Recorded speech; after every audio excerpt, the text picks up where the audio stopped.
ठीक है। तो अब जो कंस्ट्रक्शन होता है उसमें मैनहोल इस तरह का बना हुआ होता है, ठीक है। ये सर्कुलर होल है। अब इसमें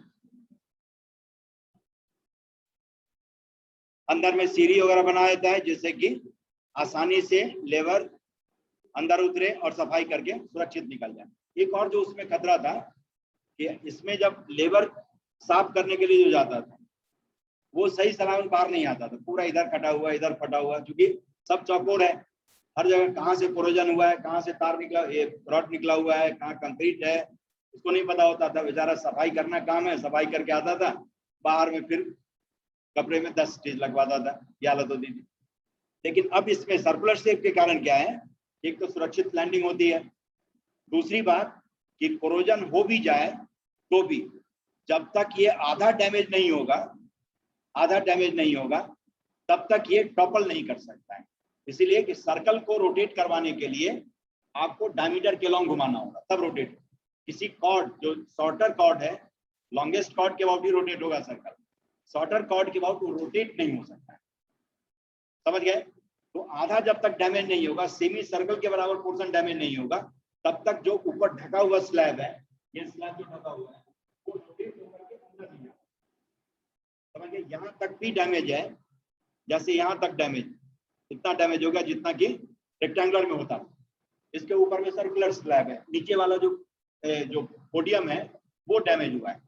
जैसे ये वाला पोर्शन इतना मैं हटा देता हूं, ठीक है, इतना पोर्शन ये हट चुका है, वेदर का शिकार बन चुका है।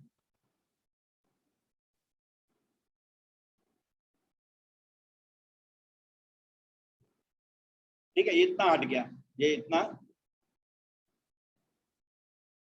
ये हटा, समझ गए। तो अब इसके कारण ये टॉपल नहीं करेगा। अब बच्चा जैसे आएगा इधर से थोड़ा सा झूलेगा, उसके बाद वो गिरेगा, ठीक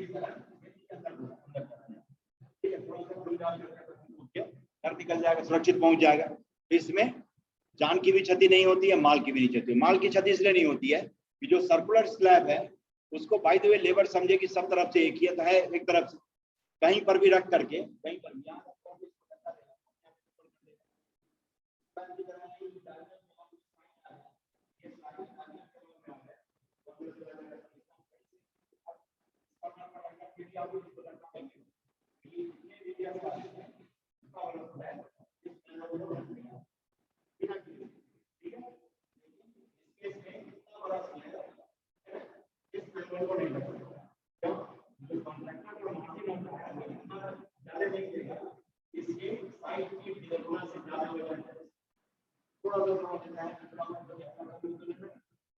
एक आध सीजन चले, उसके बाद में फिर टेंडर हो, फिर काम मिलेगा।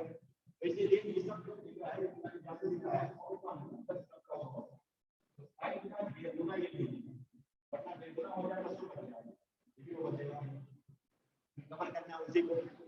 तो इस कारण से जान और माल दोनों के नुकसान से बच जाते हैं सर्कुलर स्लैब से, जो कि इसी मैक्सिमम मिनिमम के कॉन्सेप्ट की देन है। किसी ने देखा होगा, सोचा होगा, तो आकर के फिर सजेस्ट किया। नहीं तो बरसों तक, अभी 5-7 साल पहले तक यही सिचुएशन था कि हर दिन आप सुनते न्यूज में कि प्रिंस गिर गया, प्रिंस को बचाना है, नहीं और उसमें जो है पूरी मीडिया लगी हुई रहती थी, याद बचा ही लेना है, प्रिंस अभी सांस ले रहा है, प्रिंस अभी खाना खा रहा है, प्रिंस ने आँख खोला, नहीं, 1-1 मिनट की रिपोर्टिंग होती। तो वो अब बंद है लगभग, जिसके कारण इसी इनोवेशन, टेक्निकल इनोवेशन के कारण। तो चलिए, ये हो गई बात इसके। तो इसमें आपसे 2 तरह के सवाल है, एक तो कॉम्पिटिटिव एग्जामिनेशन का है और स्कूल एग्जामिनेशन का है। स्कूल में पूछेगा, सेम सवाल होगा, लेकिन उसमें क्या है, find minimum value of area, वहां सीधा सवाल होगा। तो जो DA/DX0 करके x की वैल्यू आई, वहां पर एरिया की वैल्यू निकालेंगे, that value will be minimum value of area, ठीक है। लेकिन जब कॉम्पिटिटिव एग्जामिनेशन हो, थोड़ा टेढ़ा पूछे, तो उसके हिसाब से सोचना है, कि नहीं आता तो नहीं आ रहा है, थोड़ा वेट करना है। तो जहां पर DA/DX0 हुआ, वहां पर जो हमें चाहिए वो वैल्यू नहीं है, तो इसका मतलब एंड पॉइंट्स पर मिलेगा, एंड पॉइंट्स है अपने कब्जे में। चलिए नेक्स्ट,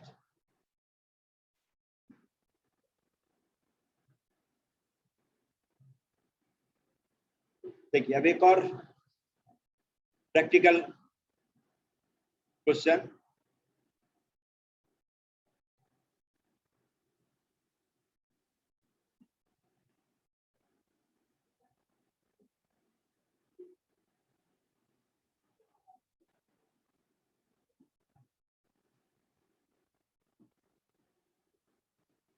ठीक है, जैसे एक रेक्टेंगुलर शीट ऑफ पेपर है, ये रेक्टेंगुलर शीट ऑफ पेपर है ABCD।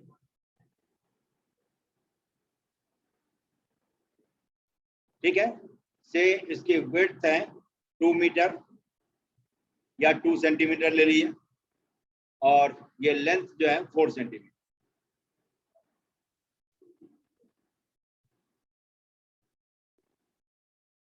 ठीक है, 2x4 का ये रेक्टेंगुलर शीट ऑफ पेपर। इसमें क्या कहता है कि corner A is lifted and it is kept on HBC। इस HBC पर एक कॉर्नर को लिफ्ट करके रखा गया और इस तरह से लिफ्ट किया जिससे कि BCD अपने जगह पर ही रहे, वो नहीं उठ पाए। समझ गए कि कॉर्नर A को लिफ्ट करके उठा करके HBC पर रखा गया। यहां पर से उसके पोजीशन को मैं A डैश कह देता हूं, so that BC and D corners are at its own position, है ना। These corners are not lifted up। इस तरह से बजा करके करना है, आंख बंद करके नहीं मोड़ देना आपको। तो रखने के बाद जो इसका पोजीशन है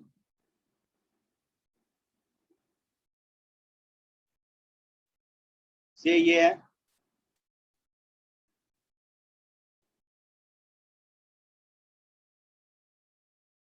अभी आ गया। जैसे देखिए, एक मिनट में देखता हूँ पेपर कोई होगा।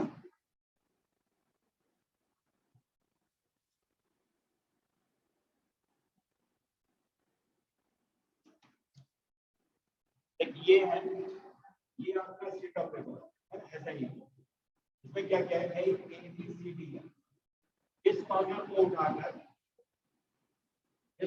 उठाकर इस एज पर रखा है। समझ गए, इस एज पर इसको रखा है और करते क्या है, इसको प्रेस करते है ना, इसको प्रेस करते हैं। ठीक है, ये प्रेस करने के बाद जो जनरेट हुआ, एक क्रीज जनरेट हुई, इसको मैं कहूंगा length of crease. Length of crease का मतलब इसके लिए। तो ये क्या हुआ है, ये आपका रेक्टेंगुलर शीट ऑफ पेपर था, इसके एक कॉर्नर को उठा करके अपोजिट एज पर हमने रखा, इसी एज पर रखा। रखने के बाद यहाँ बीच में जो था इसको प्रेस कर, प्रेस होने के बाद यहाँ क्रीज जनरेट हो। ठीक है, तो इस लेंथ को कहेंगे लेंथ ऑफ। तो इस तरह से इस एक डिफरेंट लोकेशन के लिए different length of crease generate किया जा सकता है। जैसे इसका पोजीशन को मैंने चेंज कर दिया, अब ये प्रेस होने के बाद डिफरेंट लेंथ देगा। तो आपसे कहता है कि find minimum length of this question. समझ गए कि आपको इसकी बी सी और डी को नहीं उठाना है, इस तरह से फोल्ड करना है इसको जैसे कि ये बी सी और डी अपने जगह पर ही। ठीक है,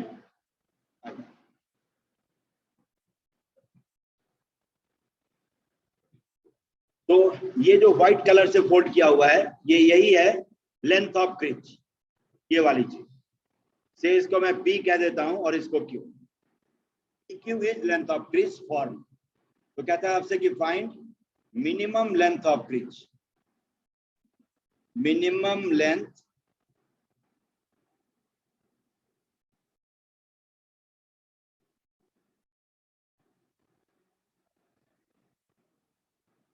लेंथ ऑफ क्रीज। ठीक है, कहता है find minimum length of crease P Q. ठीक है, क्वेश्चन समझ गया होंगे। तो अब जिसकी मैक्सिमम या मिनिमम वैल्यू निकालनी है उसे क्या करेंगे, किसी एक वेरिएबल के टर्म में लिखना है ना। तो वो एक वेरिएबल जो होगा अपना, ये थीटा, ये ले लीजिए। वेरिएबल का सिलेक्शन ये एक इंपॉर्टेंट काम है।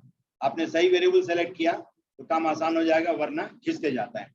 तो देखिए, ये थीटा अपना वेरिएबल है, ये एंगल है। क्यों, तो ये थीटा है तो ये भी थीटा है। नहीं, को अनफोल्ड करें तो उसी को कवर करेगा। ये दोनों एंगल बराबर है, तो यही था। तो जैसे ये हमने फोल्ड किया, ठीक है, तो ये एंगल थीटा है, अभी तो इसको यहाँ खोलेंगे आप, तो ये एंगल भी थीटा होगा। यही फोल्ड होकर, यही पोर्शन जो है फोल्ड होकर यहाँ पर गया, समझ गए। इसीलिए ये जो भी एंगल है वही एंगल यहाँ पर दिखेगा फोल्ड होने के बाद, एक चीज है। इसीलिए इसको ही वेरिएबल की तरह ले लेते हैं, वही चेंज करेगा different position of A dash के लिए। अब क्या करिए, यहां से एक हॉरिजॉन्टल लाइन ड्रॉ करिए, ये 2 है तो ये भी 2 हो गया।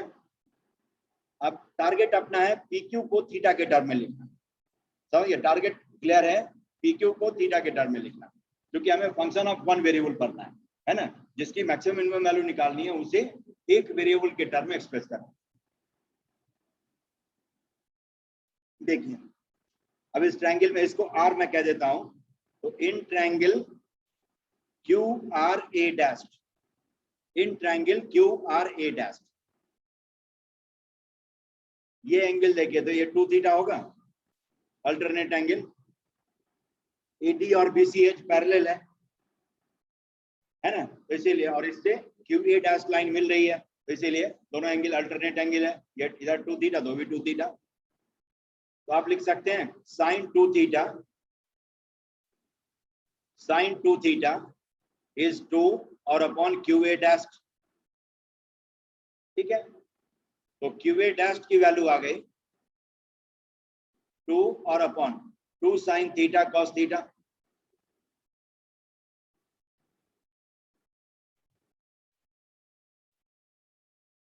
तो therefore Q A dash is 1 upon sine theta cos theta,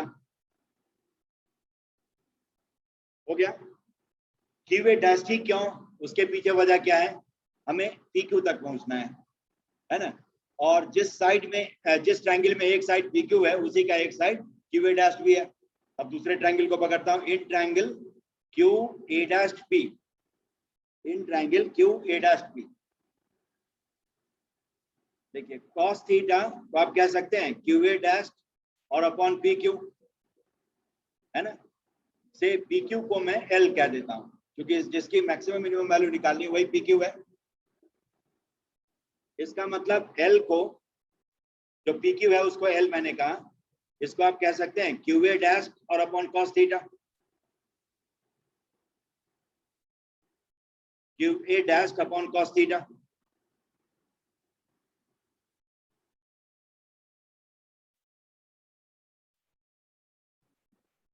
Q A dash और अपॉन कॉस थीटा, ये आ गया एल, ठीक है। अब क्यू ए डैश भी मालूम है, तो एल की वैल्यू आप लिख सकते हैं खूब आराम से, तो L is 1 upon sine theta और कॉस स्क्वायर थीटा, हो गया। क्यू ए डैश की वैल्यू यहां से मैंने इसमें रख दी, मतलब कोसेक थीटा और सेक स्क्वायर थीटा, ये एल आ गया। अब चलिए डीएल बाई डी थीटा निकालिए, डीएल बाई डी थीटा, तो कोसेक थीटा और इनटू सेक स्क्वायर थीटा का डिफरेंशिएशन, तो मैं लिखता हूं सेक स्क्वायर थीटा का, सेक स्क्वायर थीटा का सेक थीटा के रिस्पेक्ट में 2 सेक थीटा, फिर सेक थीटा का थीटा के रिस्पेक्ट में सेक थीटा tan थीटा, ये सेक स्क्वायर थीटा का डिफरेंशिएशन हो गया, करली ब्रैकेट में जो है वो सेक स्क्वायर थीटा का डिफरेंशिएशन, फिर प्लस कोसेक थीटा का differentiation minus cosec theta cot theta और इनटू सेक स्क्वायर थीटा, है ना, यही आपका प्रोडक्ट रूल ऑफ डिफरेंशिएशन, ठीक है। दोनों बारी बारी से डिफरेंशिएट हुआ, पहली बार सेक स्क्वायर थीटा, फिर उसके बाद में कोसेक थीटा।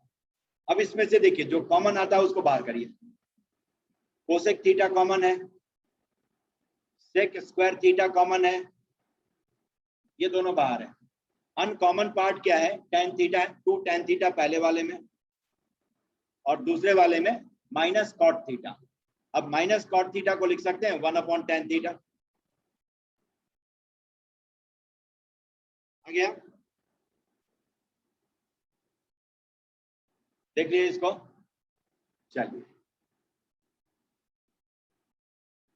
अब जरा देखिए, अब इसमें से मैं ब्रैकेट में से दो चीज कॉमन लेता हूं, है ना, या एलसीएम ले, 2 कॉमन ले लीजिए और एलसीएम ले लीजिए। Cosec theta sec square theta, है ना, और 2 tan स्क्वायर थीटा -1 और अपॉन tan थीटा हो जाएगा। अब इन सबको लिख के रखिए, cosec theta sec square theta upon tan theta, और एक 2 अंदर से मैं बाहर कर लेता हूं, तो tan स्क्वायर थीटा -1/2 हो जाएगा।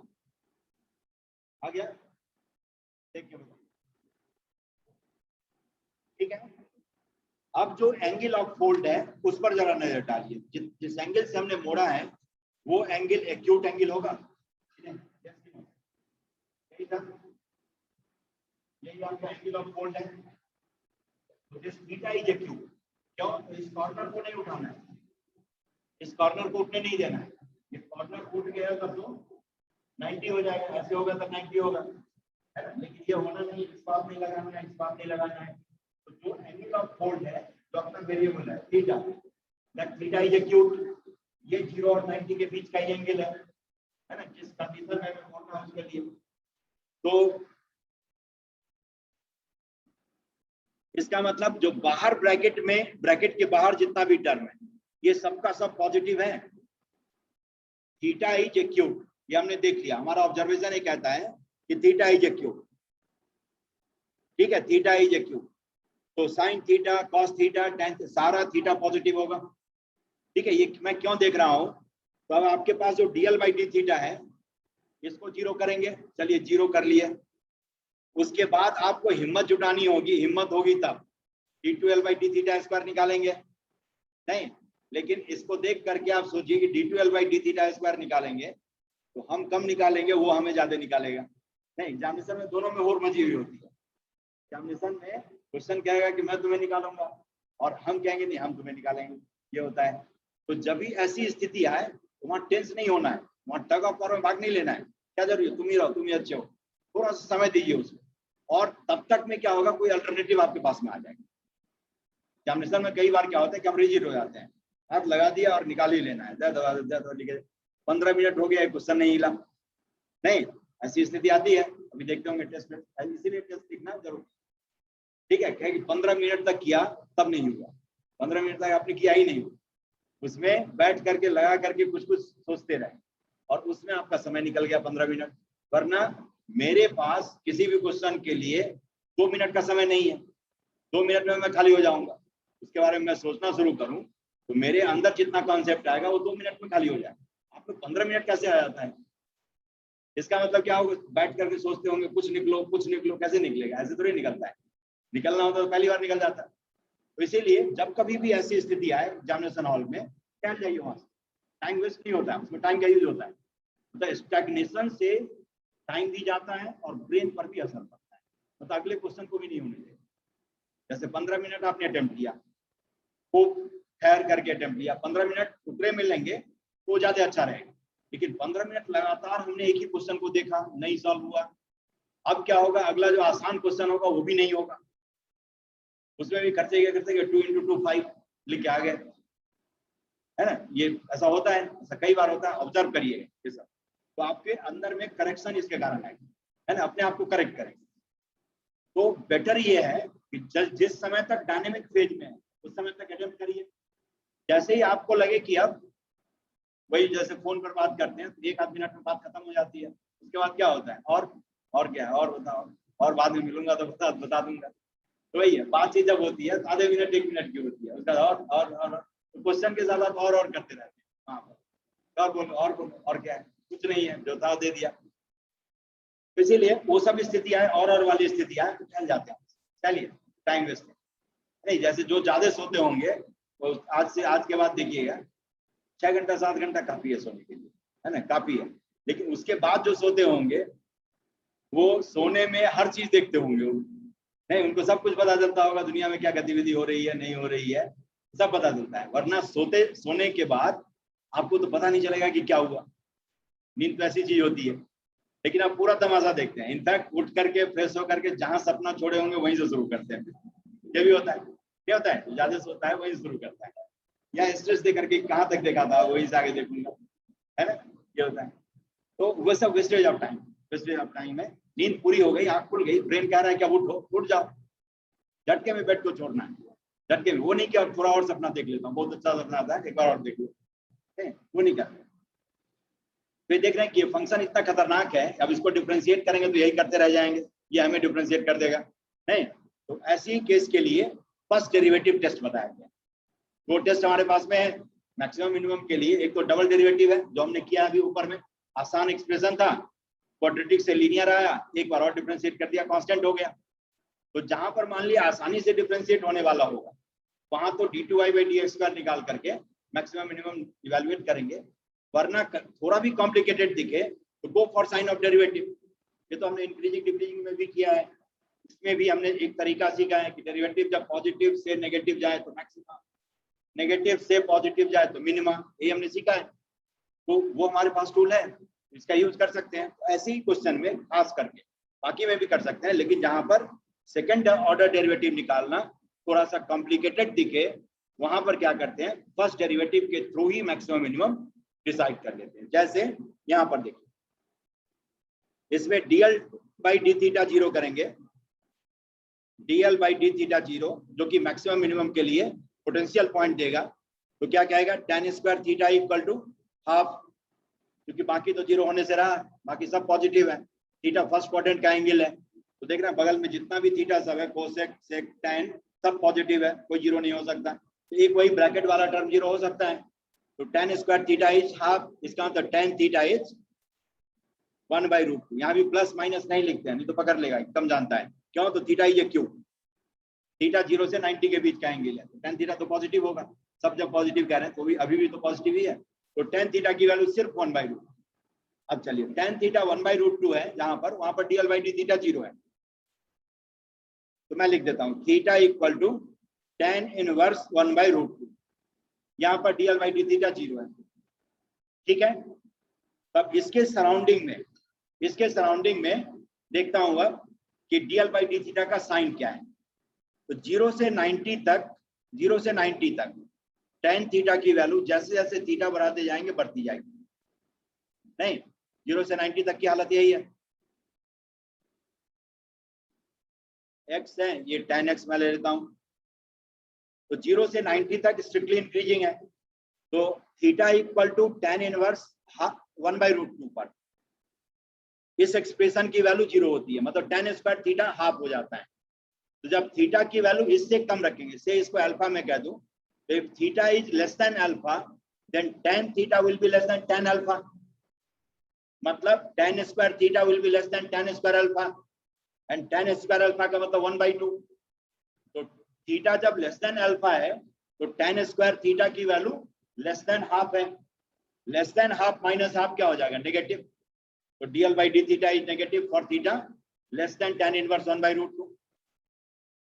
समझ गए, यही आपका थीटा इक्वल टू अल्फा है, जहां पर कि tan की वैल्यू 1/√2 है।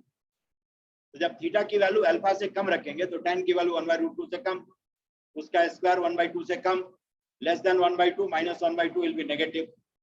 If theta is more than alpha, theta की वैल्यू अल्फा से ज्यादा रखें, ये रखें, तो यहां पर जो वैल्यू आएगी ये वैल्यू मोर देन 1/√2 होगी, ठीक है। तो मोर देन 1/√2 का स्क्वायर करें तो मोर देन 1/2 है ना, more than 1/2 minus 1/2 positive. If theta is more than alpha then derivative is positive. आ गया। तो अब जहां पर dl/d θ 0 हुआ था उसके सराउंडिंग में dl/d θ का साइन आ गया। अब तो काफी हमारे लिए, और चेंज हो रहा है साइन में, इसका लोकल मैक्सिमम मिनिमम होगा। तो dl/d θ जब नेगेटिव से पॉजिटिव चेंज करें तो कैसी वैल्यू होगी, मिनिमम। और यही पूछा था हमसे कि एल की मिनिमम वैल्यू बताओ। तो एल की मिनिमम वैल्यू कहां पर है, tan थीटा इक्वल टू 1/√2 पर, जो कि बता रहे हैं डेरिवेटिव नेगेटिव से पॉजिटिव गया, तो इसका मतलब मिनिमम वैल्यू लेते हुए क्या होगा। तो इसीलिए therefore L is minimum L is minimum at tan theta equal to 1/√2।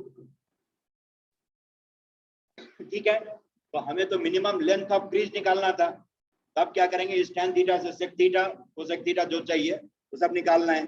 इसके लिए भी क्या करेंगे, ज्यादा फॉर्मूले के पीछे नहीं भागना है। अब राइट ट्रायंगल बनाइए, इसका एक ये एंगल थीटा है, परपेंडिकुलर 1 है, बेस √2 है, तो tan थीटा 1/√2 हो जाएगा। तो इसका हाइपोटेन्यूज कितना हो जाएगा, √3, हाइपोटेन्यूज √3। अब PBH मालूम है तो सारा थीटा लिख सकते हैं आप, सारा थीटा लिख सकते हैं। L कितना था, cosec theta into sec square theta. अब L लिखिए, L is cosec square theta, cosec theta और इंटू सेक स्क्वायर थीटा। तो therefore L minimum is equal to कितना आ जाएगा, कोसेक थीटा मतलब हाइपोटेन्यूज अपॉन परपेंडिकुलर √3 और अपॉन 1, और सेक स्क्वायर थीटा मतलब sec theta upon equal to hypotenuse upon base √3/√2 का स्क्वायर। हो गया। तब देखिए इसको सॉल्व करेंगे, यही आपका 3√3 और अपॉन 2, ये है मिनिमम लेंथ ऑफ क्रीज। ठीक है, ये मिनिमम लेंथ ऑफ क्रीज है, और कहां पर, तो theta equal to tan inverse 1/√2। समझ गए, ये मिनिमम हो गया। अब इसी पर हो सकता है आपसे मैक्सिमम पूछ ले, तो जब एक ही जगह पर मिनिमम है तो दोनों साइड में वैल्यू क्या हो रही है, तो बढ़ रही होगी, है ना। तो दोनों एक्सट्रीम केस को लेकर के मैक्सिमम वैल्यू निकाल लीजिए, दोनों में जो भी मैक्सिमम दिखे वो मैक्सिमम है। तो देखिए क्या क्या पोजीशन हो सकता है मैं बताता हूँ। जैसे ये लिख लिए सब लोग, ये हो गया ना।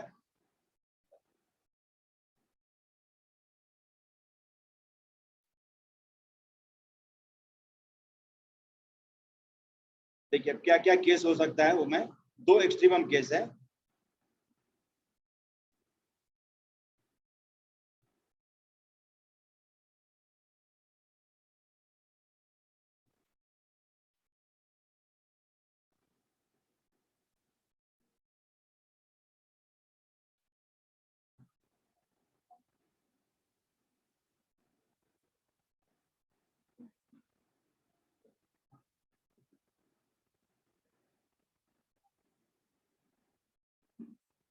ठीक है, एक केस ये है जिसमें कि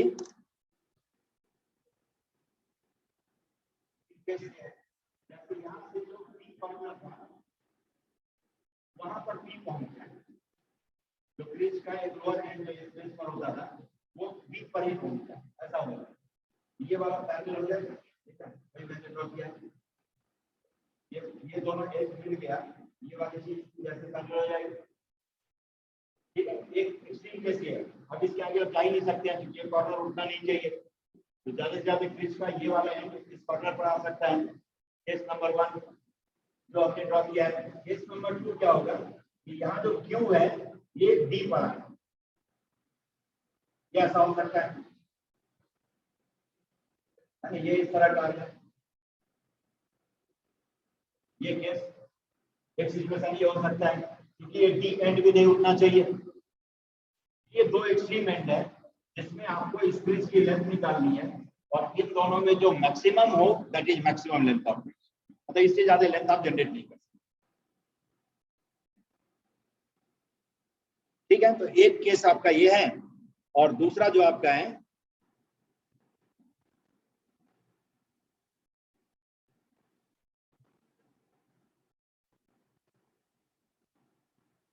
ना ये वाला।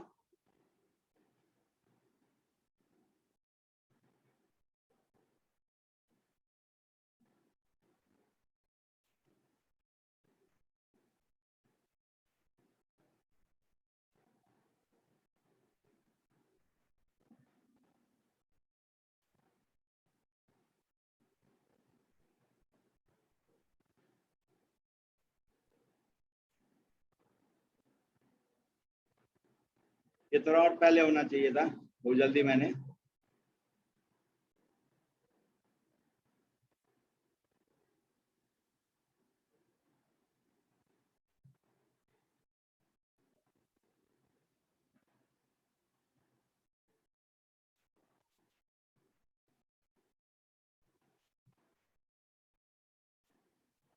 ठीक है। ये नेक्स्ट जो एक्सट्रीम केस आपका है ये है ए बी सी डी। अब ये क्यू यहाँ पर पहुंच गया डी के पास। ठीक है, ये दो केस है एक्सट्रीम केस जिसमें कि पी क्यू की लेंथ निकालनी है। इसके लिए ज्यादा आपको हाथ पर मारने की जरूरत नहीं है। देखिए ये 2 है तो ये भी 2 है, समझ गए? ये 2 है, यही नीचे वाला ही उठ के यहाँ पर गया है, समझ गए कि ये हमने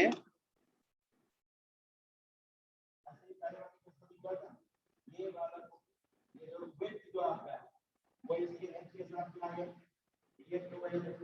अब ये हॉरिजॉन्टल है, ये विड्थ 2 था, ये भी 2 है, समझ गए? और सीधा हाइपोटेन्यूज निकालना है, अब कहाँ कुछ है। तो ये ज्योमेट्री इसका जवाब दे देगा कि पी क्यू जो आपका है पहले वाले केस में कितना है 2√2 है ना, क्योंकि perpendicular to base to hypotenuse is 2√2, ये 2√2 है, समझ गए? नेक्स्ट में देखिए, नेक्स्ट में क्या है कि आपका ये जो AD है वो A' D के बराबर है ना, ये 4 लेंथ यहाँ पहुंच गया।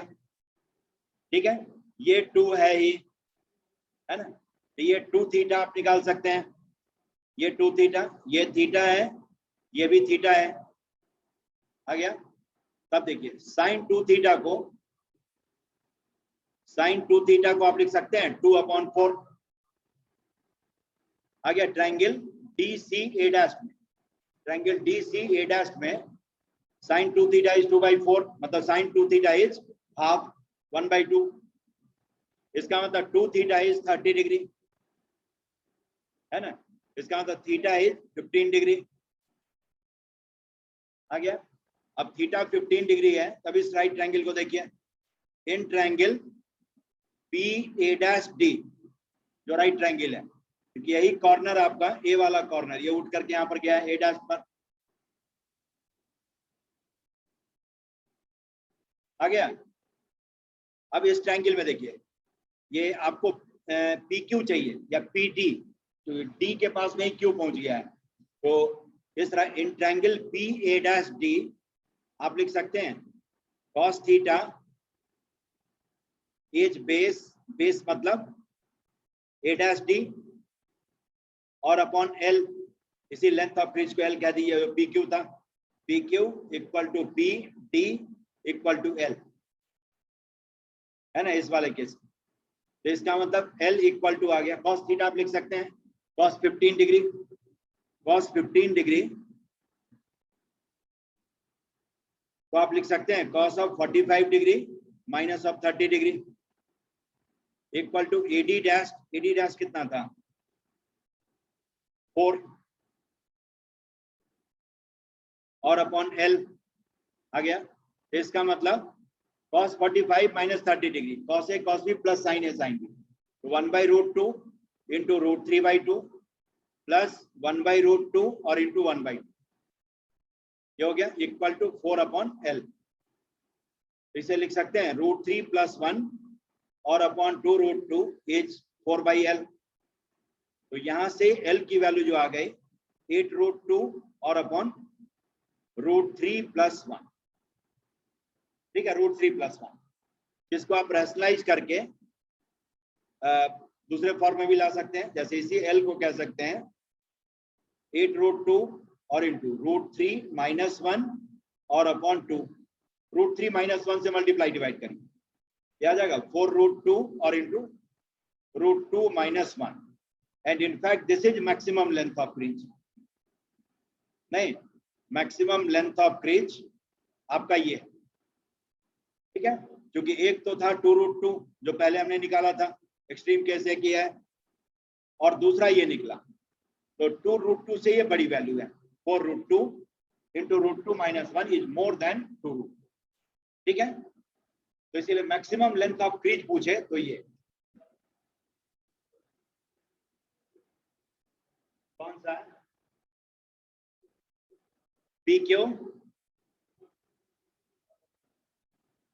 PQ इक्वल टू PD से दोबारा बता दो, देखिए ये ना देख रहे हैं, मैं ऑफलाइन ऑनलाइन में मैं कहता था कि आप हाथ नहीं चलाते, लिखते नहीं है, अभी फिर मैं देख रहा हूँ नहीं, हाथ से ज्यादा मुंह चल रहा है नहीं, देख रहे हैं, मैं तो दूर से भी पकड़ लिया था और अभी आप प्रूफ भी दे रहे हैं।